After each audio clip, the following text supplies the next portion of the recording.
جس طرح رزق اگر حرام ہو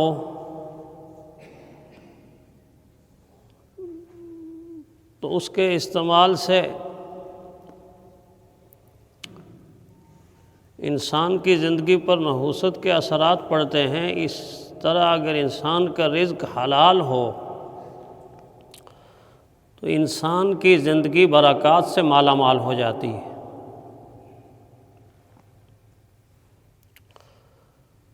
انسان کے اعمال، نیک اعمال اللہ تعالیٰ کے ہاں قبولیت کا شرف پا جاتے ہیں۔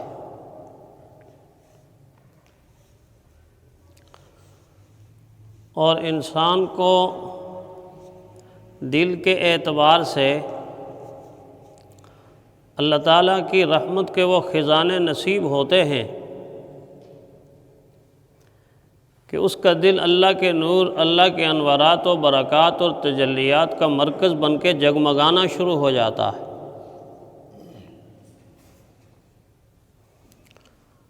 جس کی رہنمائی رحمت کائنات صلی اللہ علیہ وسلم خود فرما رہے ہیں۔ فرمایا من اکل طیبا 40 یوما، جس شخص نے 40 دن تک حلال کھانے کا اہتمام کیا، اس کا یہ مطلب نہیں کہ صرف 40 دن اہتمام کرے، اس کا مطلب یہ ہے کہ 40 دن جس عمل کی پابندی کر دی جائے اللہ تعالیٰ اس عمل پر انسان کی ساری زندگی چلا دیتے ہیں، ساری زندگی چلا دیتے ہیں۔ اس اعتبار سے 40 دن تک جو انسان کسی نیک اعمال کی پابندی کرتا ہے، ریگولر کرتا ہے، مسلسل کرتا ہے، اللہ وہ نیک عمل اس کی زندگی میں جاری کر دیتے ہیں، خواہ وہ نماز کے اعتبار سے ہو، ذکر و اذکار کے اعتبار سے ہو، تلاوت کے اعتبار سے ہو، سخاوت کے اعتبار سے ہو، یا وہ رزق حلال کے اہتمام کے اعتبار سے ہو۔ 40 دن تک اگر ایک انسان دھیان کے ساتھ پابندی کر دے، نور اللہ قلبہ، اللہ کے حبیب فرماتے ہیں اس کا دل اللہ کے نور سے بھر جاتا ہے، اللہ کے نور سے بھر جاتا ہے، اور اللہ تعالیٰ اس کے دل سے جاری کر دیتے ہیں ینابی الحکمت من قلبہ علی لسانہ۔ دل جب نور سے بھر جاتا ہے، معرفت سے بھر جاتا ہے، روشنی سے بھر جاتا ہے، خیر سے بھر جاتا ہے، بلائی سے بھر جاتا ہے، اللہ کی تجلیات و انوارات و برکات سے بھر جاتا ہے، تو دل سے پھر اللہ تعالیٰ اس بندے کی زبان پر حکمت کے چشمے جاری کر دیتے ہیں۔ وہ جب بھی کرتا ہے دانائی کی بات کرتا ہے، سمجھ کی بات کرتا ہے، خیر کی بات کرتا ہے، بلائی کی بات کرتا ہے، خیر خواہی کی بات کرتا ہے، شریعت کی بات کرتا ہے، اللہ تعالیٰ سے ملانے کی بات کرتا ہے، دنیا اور آخرت کی کامیابی کی بات کرتا ہے۔ ینابی الحکمت من قلبہ علی لسانہ، اس کے دل کے اندر سے اس کی زبان پر حکمت کے چشمے جاری ہو جاتے ہیں۔ کتنا بڑا فائدہ ہے رزق حلال کا اہتمام کرنے کا کہ دل بھی روشن ہو گیا، زبان سے نکلنے والا ہر جملہ اللہ کی مخلوق کے لیے خیر کا باعث بن گیا، مفید ثابت ہو گیا۔ اور آپ جانتے ہیں کہ جب ہم کلمہ پڑھتے ہیں، پاکیزہ کلمہ، تو اس میں 2 شرائط لگائی جاتی، اقرار باللسان و تصدیق بالقلب۔ وہاں پر بھی یہ 2 ہی باتیں، زبان سے اقرار کر رہا ہے، دل سے اس کی تصدیق کر رہا ہے، تو یہ کلمہ کفر کے تالوں کو توڑ دیتا ہے، نفرت کے تالوں کو توڑ دیتا ہے، شرک کے تالوں کو توڑ دیتا ہے، معصیت کے تالوں کو توڑ دیتا ہے۔ 100 سال عمر کا کفر کرنے والا بھی اقرار باللسان و تصدیق بالقلب کی شرط پر اگر یہ کلمہ پڑھ لیتا ہے تو سارا اندر کا میل کچیل اور گند، ساری غلاظت صاف ہو کر اس کا دل جگمگ جگمگ کرنا شروع ہو جاتا ہے۔ یہی تاثیر رزق حلال کی بھی ہے۔ رزق حلال بھی انسان کے لیے دلوں کو مانجنے کا ذریعہ، صفائی کا ذریعہ اور زبانوں سے کلمہ خیر جاری کرنے کا ذریعہ بنتا ہے۔ عجیب بات یہ ہے کہ شیطان انسان کو کتنا ورگلاتا ہے۔ انسان اس چیز پر سوچتا نہیں کہ جو میں حرام ذرائع اختیار کر رہا ہوں، کیا وہ ذرائع اختیار کرنے میں میری محنت نہیں لگ رہی؟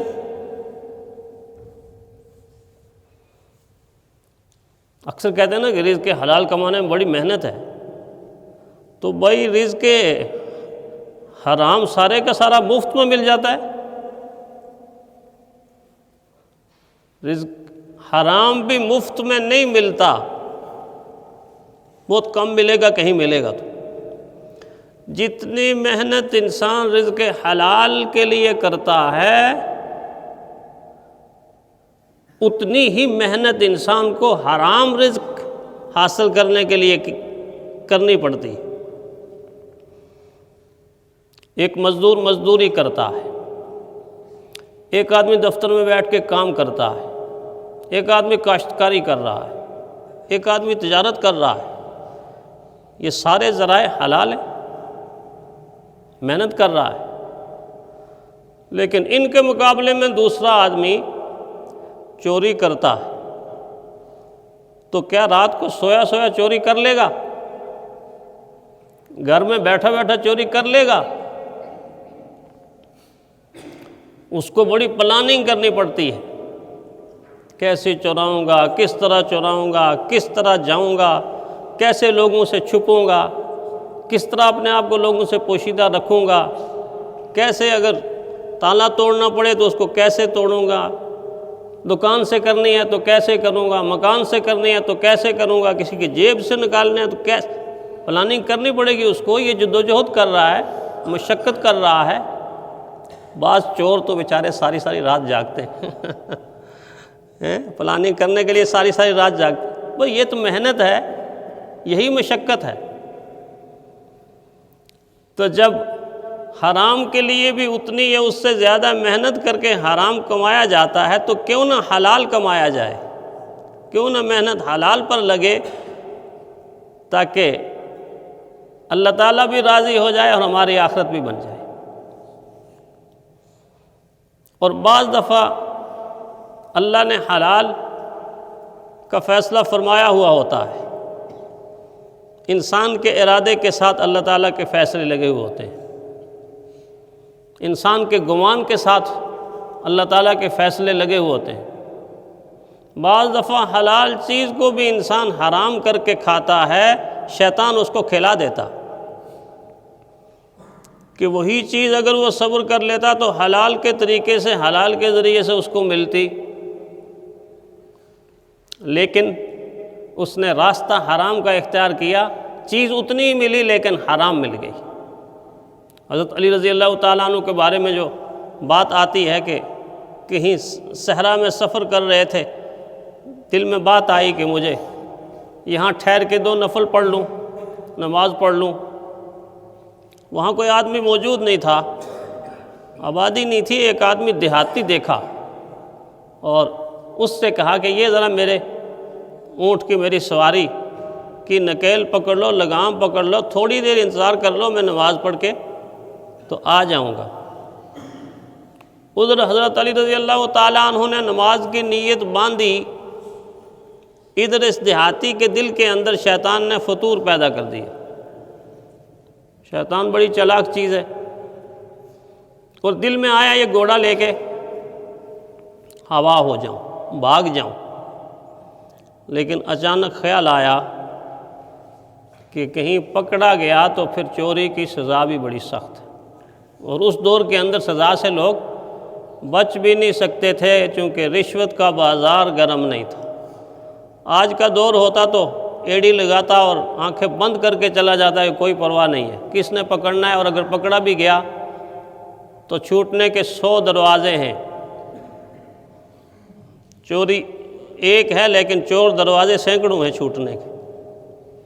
ایسا ظالمانہ نظام مسلمانوں پر مسلط کر دیا گیا ہے کہ جس عدل کی عدالت کے اندر وہ نظام برپا ہے، اس عدالت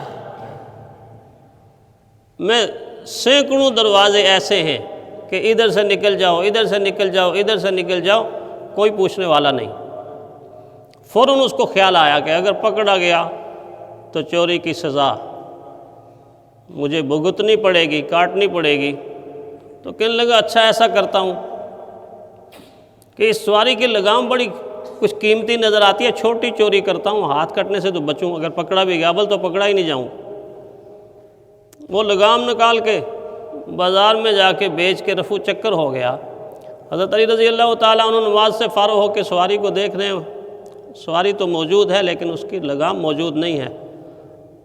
آپ اس پر بیٹھ کے تھوڑے آگے چلے، ایک بازار میں پہنچے تو ایک انسان وہی لگام آواز دے کر فروخت کر رہا تھا، بیچ رہا تھا۔ اور حضرت علی رضی اللہ تعالیٰ عنہ نے جب دیکھا تو فوراً پہچان گئے کہ یہ تو میری سواری کی لگام ہے۔ پوچھا یہ کہاں سے لائے ہو؟